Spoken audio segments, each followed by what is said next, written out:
Hello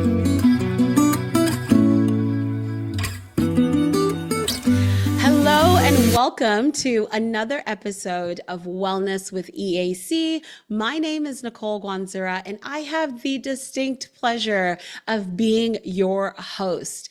Outside of being your host on a day to day, I am a wellness at work facilitator, and I really enjoy helping folks think through how they're managing their professional development with wellness in mind. So, we're talking about your mental well being, we're talking about how you're managing your finances, how you are upskilling to be the best you can be, either in your current career or as you are leveling up to where you're supposed to be. So, whether you are a current college student trying to navigate that out, or you are an early to mid career professional, you've lived a little bit of life and now trying to figure out, well, where do I set boundaries?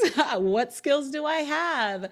And this is a conversation for you. This is the podcast for you. It was made for you in mind. So I'm so glad you are tuning in. I am so excited this week because I have an amazing, amazing guest. My guest today is going to be talking to you about her journey, her experiences, and she has such a unique perspective, and you'll know exactly why in a few moments.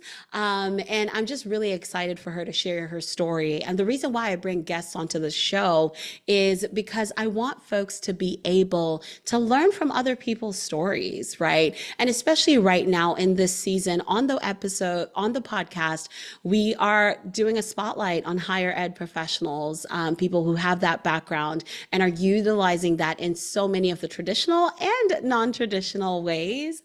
But also, it's so important that as we're curious about other people's lives, understanding who the person is behind the title, right? Because oftentimes we just look and we think we know something about somebody, but you don't really know what they had to go through to get to where they are today. So my guest today is going to take you behind the scenes a little bit into her experience. I'm so excited to have Dr. Chinasa. And Dr. Chinasa, she is a professor, she's a speaker, she is a grief coach, and she's also the CEO and founder of True Titans Consulting Group. And Dr. Chinasa is going to be giving a TED Talk. I'm going to be linking that. If this episode comes out before her TED Talk does, come right back around and I'm going to direct you right to that link because that is such a big deal, right? It's one of those when I grow up, I want to give a TED Talk moments. Now you can say you've listened to Dr. Chinasa before her TED Talk comes out and you do it again after her TED Talk comes out. She is also she is also a podcast host of Grieving in Color podcast. I'm going to link that if you have not listened to it. She's 2 seasons in and talking about some really, really important conversations and honestly that aren't always talked about. So I'm really excited to have Dr. Chinasa Elue on the call on the show today. Welcome to the show, Chinasa. Thank you so much for having me. Absolutely. Thank you for agreeing to be a part of this conversation. I cannot wait to dive into all the dynamics of your experience, of your background. I know we've talked a little bit offline about you and your experience, and it's time to bring the people along so they can learn more about you. So take us behind the curtains. Who are you? What tell us about your education. Tell us about your work. Just give us an insight and window into who you are. Absolutely. And I just want to say thank you so much again, Nicole, for having me here with you and your listeners. It really is an honor to be here to share more about myself and my background. So when you ask this question, I'm like, what might be interesting here to share, right? Because I think there are a lot of different roles I hold. But if I could share anything, I would say, I'm a woman of color who enjoys doing very intentional work, Mhm. specifically around healing and well-being for historically underrepresented populations. I'm a mom to two amazing kids. I'm a wife to my hubby of 10 years, professor, and all the things that you read in that detailed bio I sent you over there, right? Yes. But if I could get into the crux of my educational background, I'm also a byproduct of immigrant parents. My Mm, parents are Nigerian American or Nigerian. They migrated here. And my siblings and I had the unique opportunity to grow up in a bicultural household. And I'm sharing this piece of my journey because it really did shape my educational trajectory. hmm When I first went to college, I was there thinking I was going to be biology pre-med. And if you know any specifically African-based immigrant, mine being Nigerian, you can be one of three things to be successful. For us, it was doctor, lawyer, engineer. I promised I was going to be that doctor and got into those classes in undergrad and found out very quickly that I did not like blood, germs, or needles. And so I quickly needed to pivot into something else. And hmm although I had to look at the sad faces of my parents, I did vow to be a doctor of another kind. So I did end up uncovering my love for student affairs through hmm working in housing and res life for several years and went back and ended up getting my doctorate in educational leadership with a concentration in higher ed.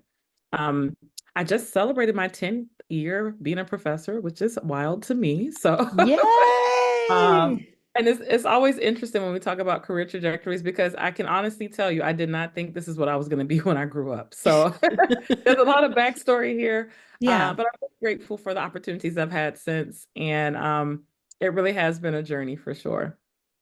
That is absolutely incredible. And I mean, so many of us, right?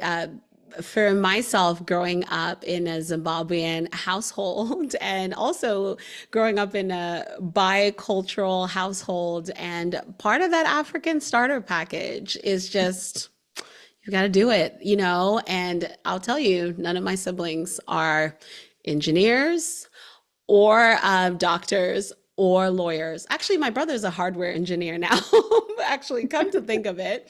But it wasn't even because I didn't like the blood or the needles.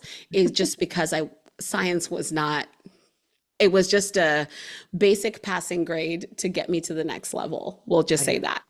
it.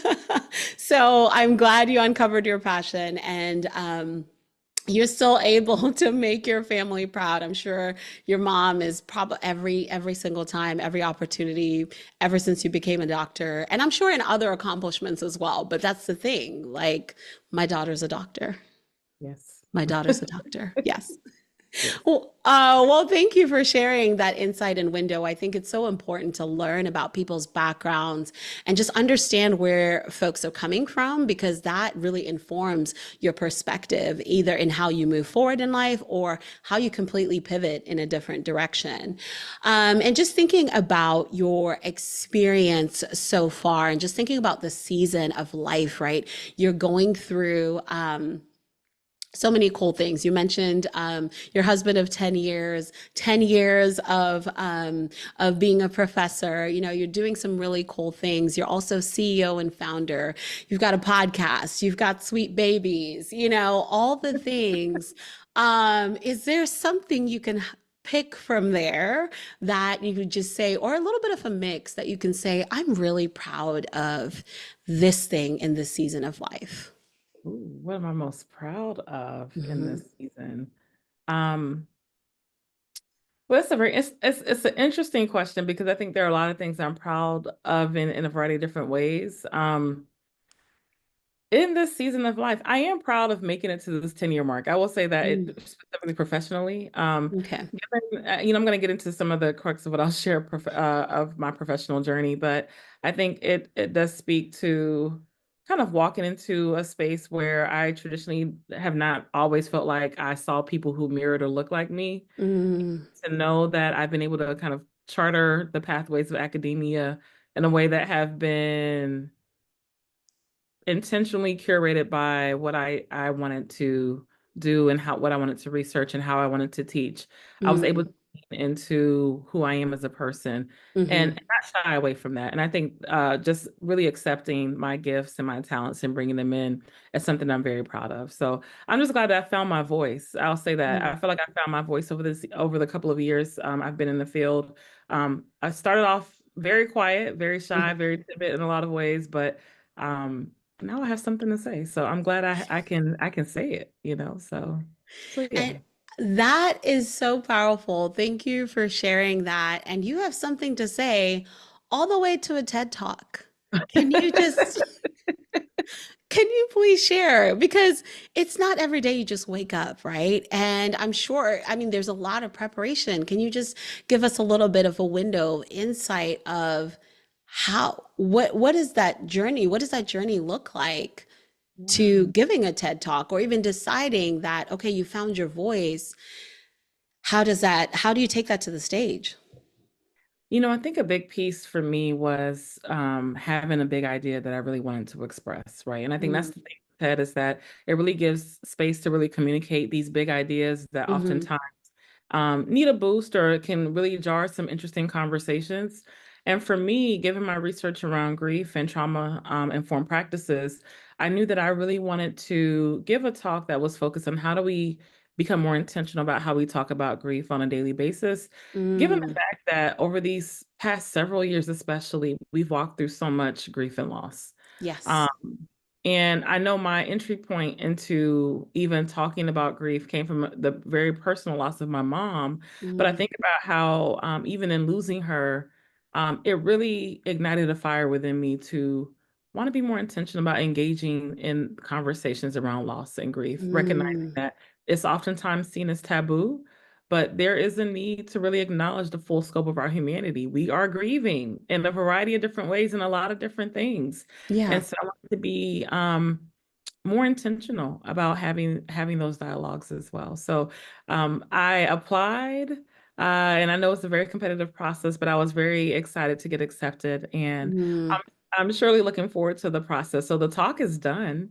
I'm getting okay. ready to give it in a couple of weeks, but I'm super excited about the opportunity and interested to see what additional conversations might come.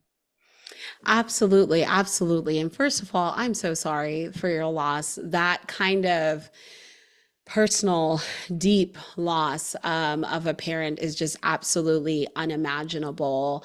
So I want to acknowledge that and also acknowledge the fact that you channeled that grief into something that is also bringing healing and hope to other people. And maybe I can presumptuously assume it's also helping with your continued healing because grief is weird, right? One day you think you're fine, and then the next day you're boohooing, and it could have been 15 years. It doesn't even matter. It could be being 6 months. But thank you.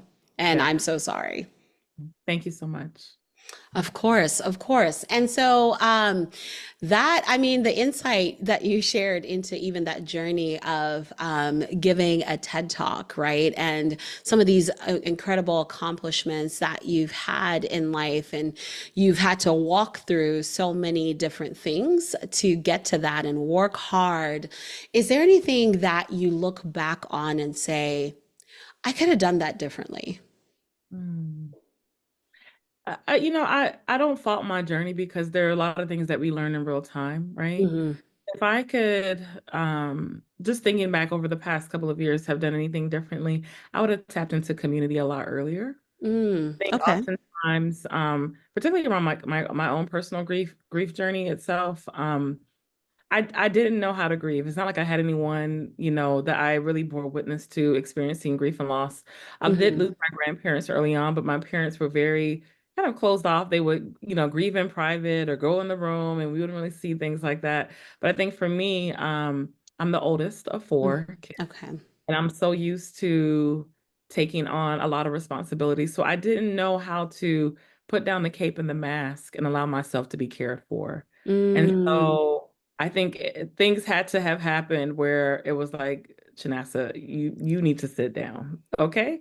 yeah. And I had to allow myself to enter into the space where community was ready to show up. And I allowed myself to for a season, and even now, I've been more intentional about allowing family members and friends and loved ones really step in when they notice, you know, there's some noticings that they pick up and they're like, let me just offer a hand, right? And I don't turn it Yeah. down. I'm more willing to lean into that. And know that I'm deserving of care, right? Like I lavishly pour Yes. out to others. And so rightfully so, I can also receive care as well when I need it. That could be the whole episode title. I am deserving of care, right? Correct.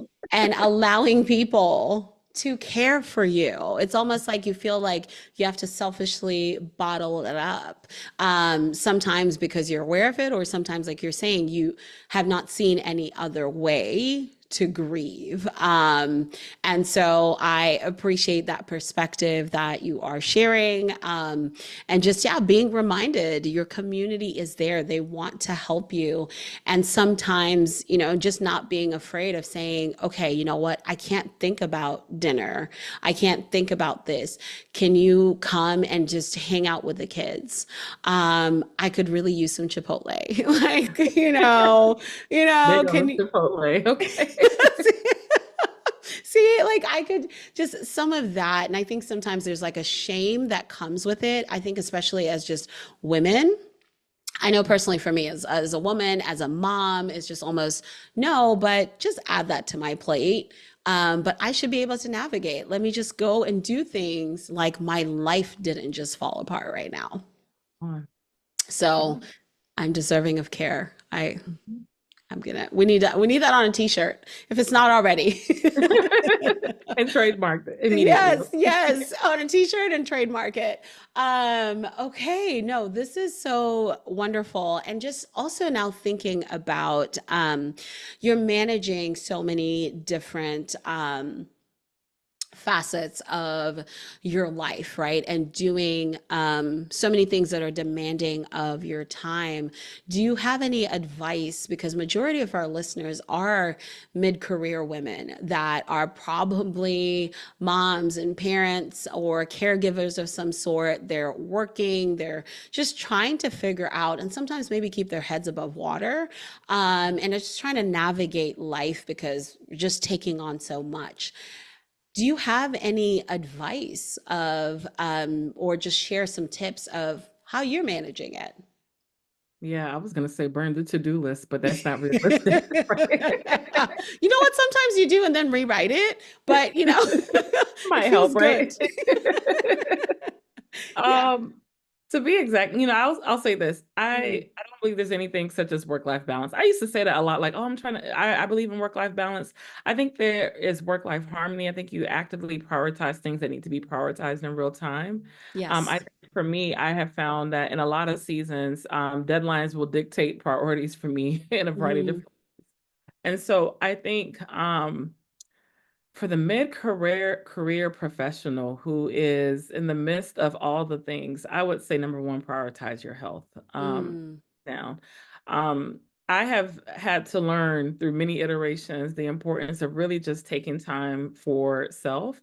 And mhm, what that looks like for me is really having a daily workout regimen, because I think that is the first piece or entry point to really dealing with some stress that may be present, right? So stress management, whatever that regimen needs to look like for you, I think at some point has to incorporate some physical activity, because we need mhm, an outlet for all of the things that we have going on. So physical activity, I say have a spiritual practice. I pray, I journal, I read my Bible. I'm in that word every day because I need support mentally and spiritually. So I think that's a yes. big piece for me. And then also just getting your roster together, like Mm, who all needs to be on your team. And what I mean by that essentially is this, right? Like when you think of a roster, you think about the key players who need to be there for you to execute something successfully. And I think yes. as women and as professionals, we need to have a roster of support. So I Mm, mentioned that spiritual aspect, right? You have your regimen, but then who all needs to be in the room? Is it girlfriends that you go to have conversations with or pray with, or go to brunch with, and kiki a little bit? Is it your trainer that's helping you, stay physically active? Is mhm, it your therapist who you go to talk with to help you really offset some of those things that you're walking through? mhm, I just think you shouldn't do this life alone.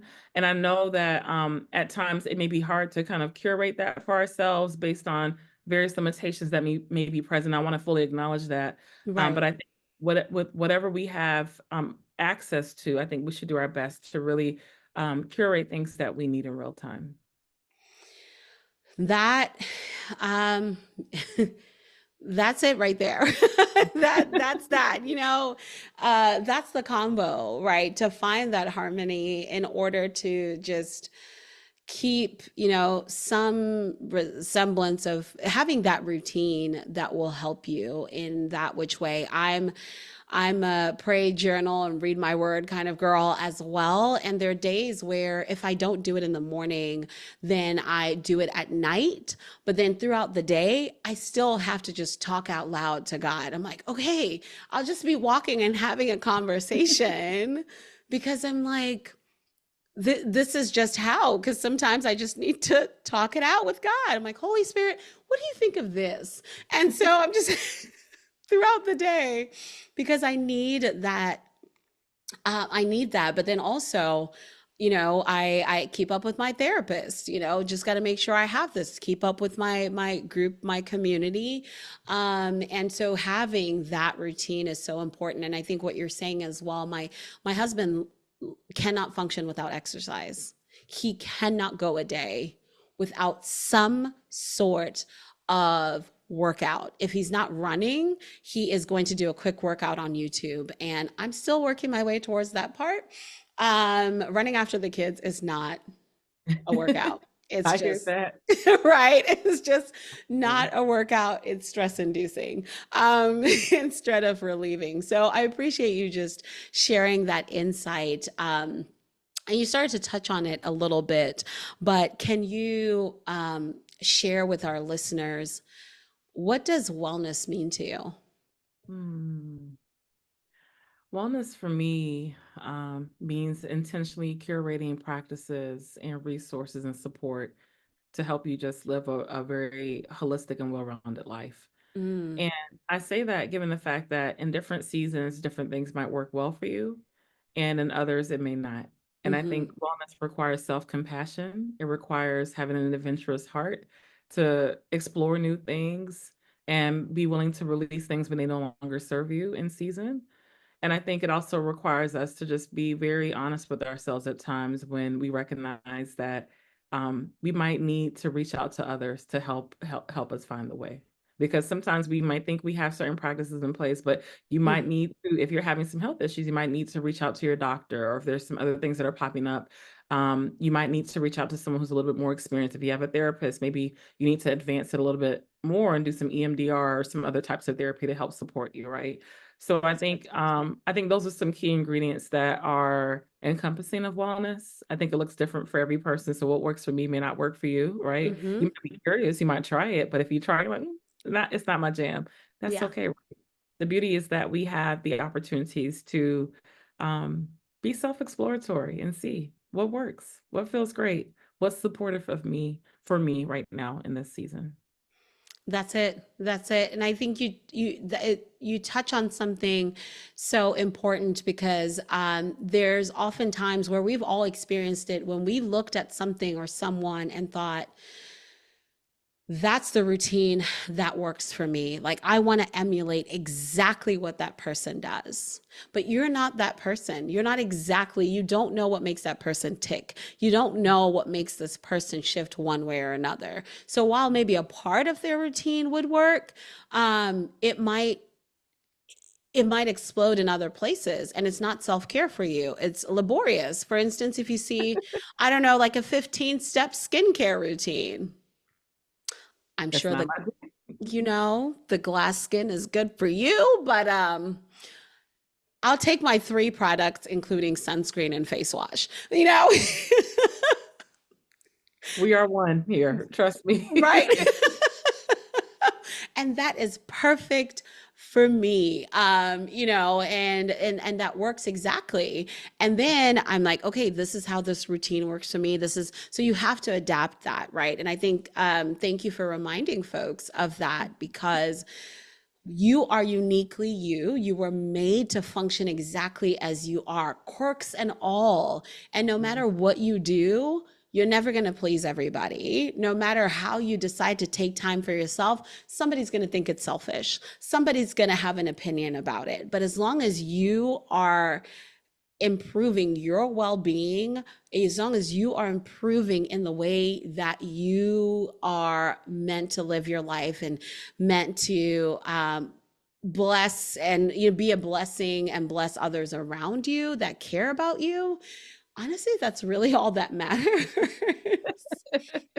That's really all that matters. So, I just really appreciate you just taking time to come on the show and just share so a little bit more about you and touching on topics like I mentioned earlier, like grief that are hard, that are not often talked about, but need to, because we all experience grief. We all experience loss. It's not always in the sense of I've physically lost someone that I know and care about, but there's also grief at work. There's grief in friendship. We lose friendships.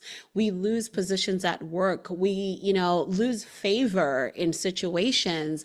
And we don't realize that there's grief around that. There's situations that happen, and the only thing we can control is how we react to those situations. But oftentimes, when you're in that moment, you need that kind of coaching or conversations with folks like you who can talk from the personal and professional side.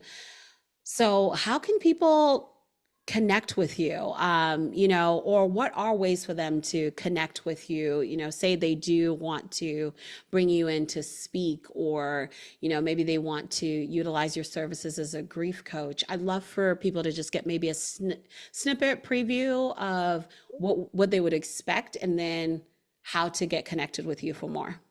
Yeah, absolutely. And I love the fact that you talked about the various ways grief manifests, right? So Mhm. oftentimes when we think about grief, we think about it in the context of the loss of a loved one, which is a very salient type of loss we will all unfortunately have to experience in this lifetime. Yeah.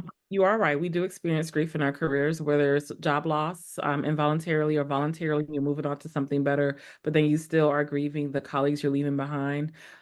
We grieve relationships when friendships end, when marriages end in divorce, Hmm. when you lose a child, whether it's via miscarriage or other ways, right? Hmm. There are a variety of different ways that we walk through grief and loss. And so I would mention here that um, one thing that I'm very intentional about when I am working with folks, especially in the coaching context, is this.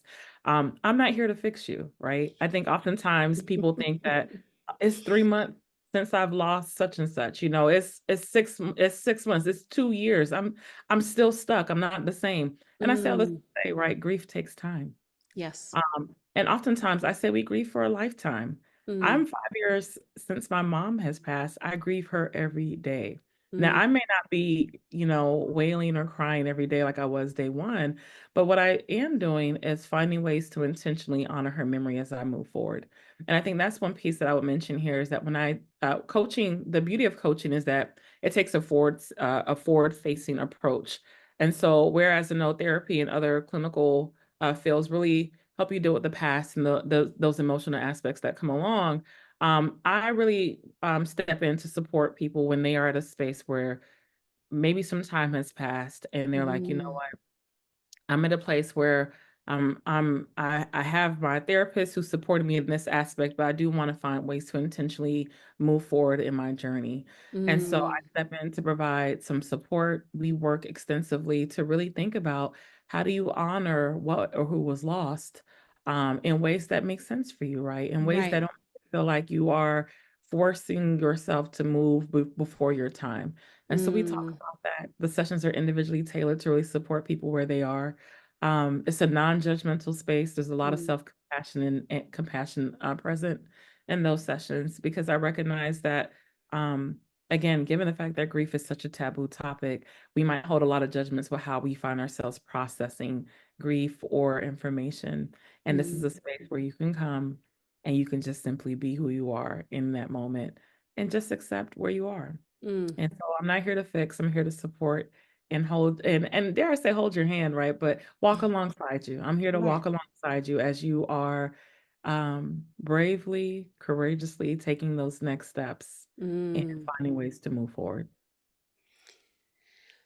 That is so powerful. And I appreciate that you didn't dismiss therapy. It's almost like you're setting the person up for having this team around Yes. you. The roster. Yes, the I'm on the roster. roster. Yes, You I'm need to part of the add to the roster. roster. You need Hmm. to add to the roster and meet those needs and meet you where you are. And I think another important thing you said there was also it doesn't matter. You weren't putting a timeline on grief.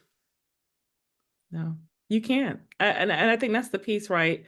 When we come back to work, like if you've Hmm. lost a loved one, people are expecting you to jump back in and continue to produce. It's like I have nothing in me. The person I Hmm. was before I left this place will never be the same again, right? And we have morphed and changed in ways that we honestly at times do not have language to even describe. And so I Yes. think the piece here is that we have to give people the space to grieve. And we have to get out of this notion where we're asking like 3 months in, dang, you still there? You still crying? Right. I'm like, yes. Yes, I am. I am. Absolutely. Yes. I mean, just as much like I feel like it's an honor to love people, right? Hmm. And a byproduct of that love is one day we're going to have to grieve them as well, right? And it's a very painful realization to come to. But if you Hmm. love, like for example, I mentioned, I lost my mom. I lost her when I was 34. So for Hmm. 34 years, I had the love of a beautiful mom, right? Yeah. My mother was precious in every way. So you expect me to be good and ready to hop back in 3 months later after having experienced all this love and care for 34 years? Absolutely not. It's definitely going to take me years, right? And in a sense, I will never get over it, but No. I've been able to intentionally find a way to lean into the pain of it all. And Hmm. in this moment, as I step into the space of grief coaching, and even a lot of my work has kind of been more forward facing with grief, it's Hmm. a way that I have found for myself to Hmm. heal in my own journey, right? I find joy being able to keep her memory alive, to be able to share her with you, right? To even be able to bring her up in ways that honestly I didn't know would be possible, right? It gives Mm. me peace to do this work. And I think that's part of my own personal journey. I don't think people lose someone and they're like, oh, I want to be a grief coach. No, everyone's No. journey is different. But for me, I'll say for me, this Yeah. is just how I was able to find my way as I've moved forward. I, you know, I really appreciate that. And I just keep thinking about all the takeaways from this conversation, from just knowing you deserve care and knowing that grieving for whatever allotted time and grieving for the rest of your life is absolutely normal, right? And just the way in which we react to people and situations, there's a roster. You need to have a roster of people and the memories that are attached to the things that we do and that we say, I think is so uplifting, and the memories that are attached to having a roster of people.